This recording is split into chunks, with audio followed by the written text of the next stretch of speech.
Здравствуйте. Сегодня 16 января, среда. Вы смотрите очередной выпуск программы «Добрый вечер, Нирингри». В наше трудное и тяжелое время существует категория людей, которым труднее и тяжелее, чем нам всем вместе взятым. Речь идет о больных, и не просто больных, а о больных отделения реанимации. Наша съемочная бригада побывала в отделении реанимации городской больницы и предлагаем наш первый материал. Каждый стоящий или стоявший перед этой дверью никогда уже ее не забудет, потому что это дверь в отделение реанимации. За этой дверью начинается совершенно другая, неизвестная жизнь, о которой родственники, близкие, друзья, знакомые ничего не знают, потому что свидания в отделении реанимации нет. Нам было очень трудно, но все-таки мы собрались мужеством, чтобы снять и показать, что же окружает, где находятся ваши близкие, родные, знакомые. Сидящий перед телевизором может подумать, что меня это не касается. Это совсем не так. Отделение реанимации лечится за год 1500 жителей нашего города и района. Примерно каждый 50-й. И нет никакой гарантии, что кто-то из ваших близких, знакомых, родственников может оказаться за этой дверью. Давайте зайдем и посмотрим. Сергей Алексеевич, считается, что отделение реанимации – это сердце больницы. Скажите, сколько уже бьется это сердце в этой больнице? Сколько лет работает отделение реанимации в Нирингринской городской больнице? Отделение реанимации открыто в сентябре 1986 года, рассчитано на 9 коек.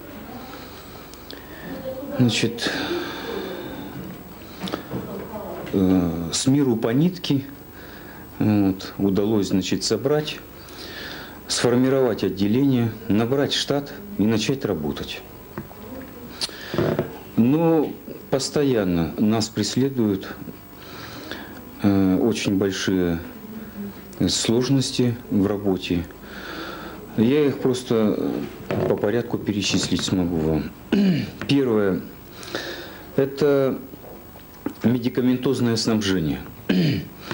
Особенно в последнее время с медикаментозным снабжением стало очень сложно. Я могу вам привести обычный пример.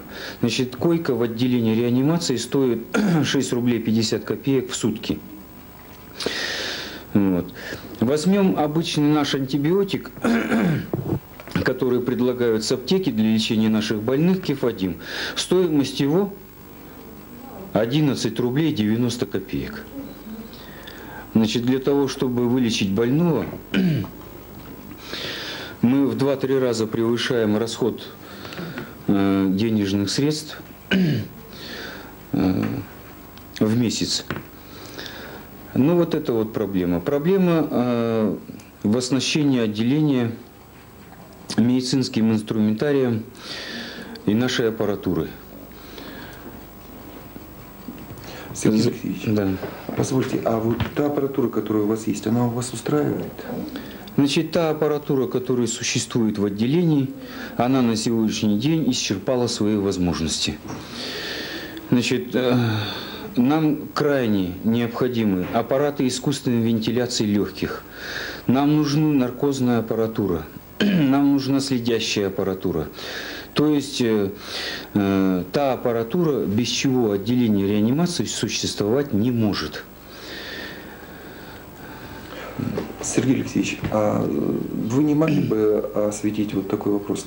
Как у вас обстоят дела с обеспеченностью кадрами? Велика ли у вас текучесть кадров? Держатся ли у вас люди в отделении реанимации? Кадровый вопрос для нашего отделения один из самых сложных вопросов. Почему? Потому что те нагрузки, которые испытывает персонал в отделении, таких нагрузок не существует практически нигде. Буквально за 3 года 50% среднего и младшего персонала поменялись. Очень сложно работать в наших условиях. Сергей Алексеевич, а как вы считаете, сколько нужно готовить сестру отделения реанимации, чтобы это был квалифицированный специалист в своей области? Для того, чтобы приготовить медицинскую сестру для работы в отделении реанимации необходимо минимум как год, не меньше, для того, чтобы эта сестра могла владеть, значит, всем необходимым набором, значит, манипуляций, реанимационных пособий. То есть не меньше года нужна подготовка. Сергей Алексеевич, а скажите, вот кроме лекарственных препаратов, достаточно ли в отделении реанимации препаратов, изготовленных из крови, плазмы, плазмовых заменителей, значит, и вообще город в состоянии обеспечить, так сказать, вот всем необходимым отделение реанимации? В настоящее время, если брать во внимание вспомогательные службы, которые работают на наше отделение, в частности по пункту переливания, то этот пункт переливания со своими поставленными задачами не справляется. Почему? Потому что белковых препаратов мы видим крайне редко, препаратов крови очень редко. А в настоящее время у нас положение в отделении с кровезаменителями и белковыми препаратами катастрофическое.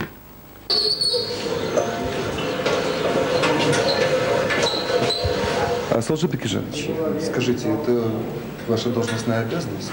Ну не поручу же ей это ей. Осторожно, не поедет.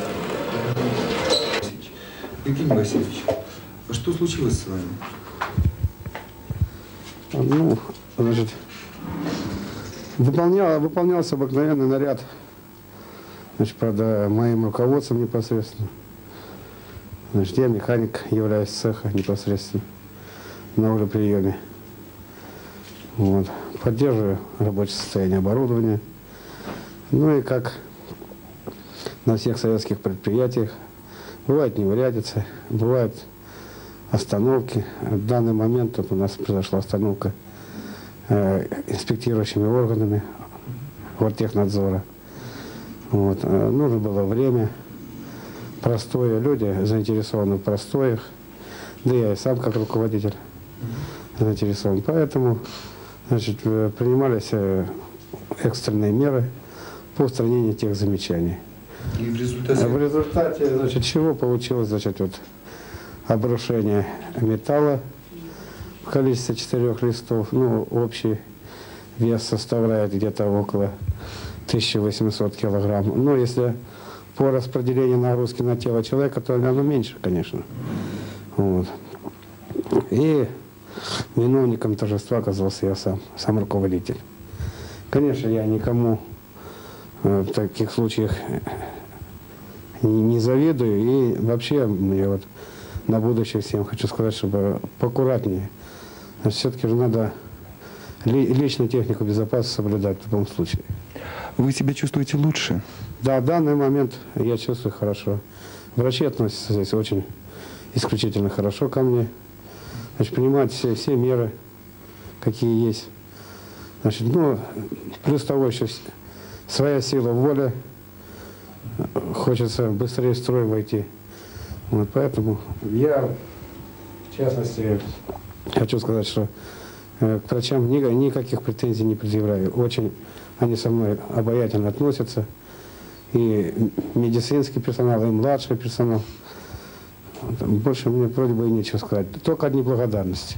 Ну, я думаю, увидев ваше лицо и, так сказать, улучшающее ваше самочувствие, ваши товарищи обрадуются за вас по работе. Что вы хотели бы им сказать? Ну, я хотел бы первое сказать, что на своих рабочих местах должны быть все-таки же аккуратнее, выполнять технику безопасности. Это основа из основ, это здоровье человека. Больше по-другому я и не могу больше пожелать. Ну и, конечно, твердо уверены, что вы поправитесь. Да, уверенность есть. Это благодаря наших врачей. Здоровья вам. Наталья Александровна, вот это помещение называется реанимационный зал. А здесь действительно происходит реанимация? Да, здесь действительно происходит реанимация, потому что у нас помещение приспособлено. Конечно, хотелось намного устроенней и приспособленней. Помещение это приспосабливаем сами.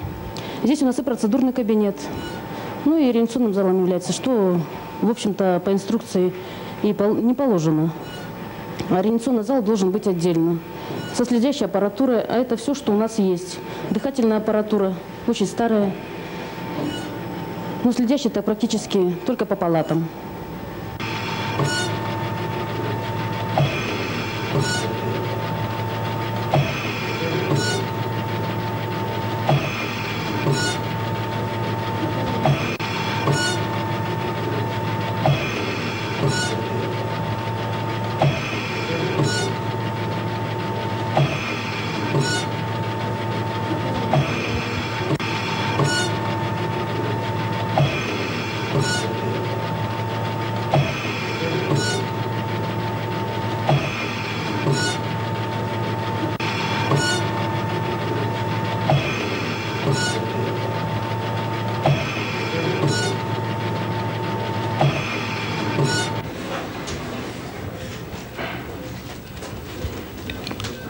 Здравствуйте.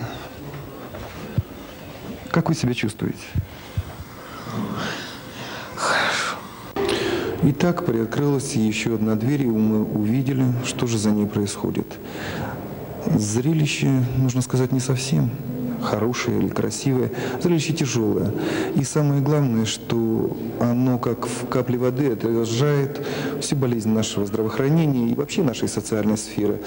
Значит, вы посмотрите, ведь мы уже говорили, каждый может оказаться на месте этих больных, вот, каждого может подстереть несчастье. И положение дел здесь просто нездоровое. Нездоровое, больное и совершенно ненормальное. И мы просим всех, кто может, кооперативы города, большие организации города, посильно помочь. В городе более 300 кооперативов. Даже если каждый из них переведет по 100 рублей для отделения реанимации, это будет посильная, огромная помощь для него.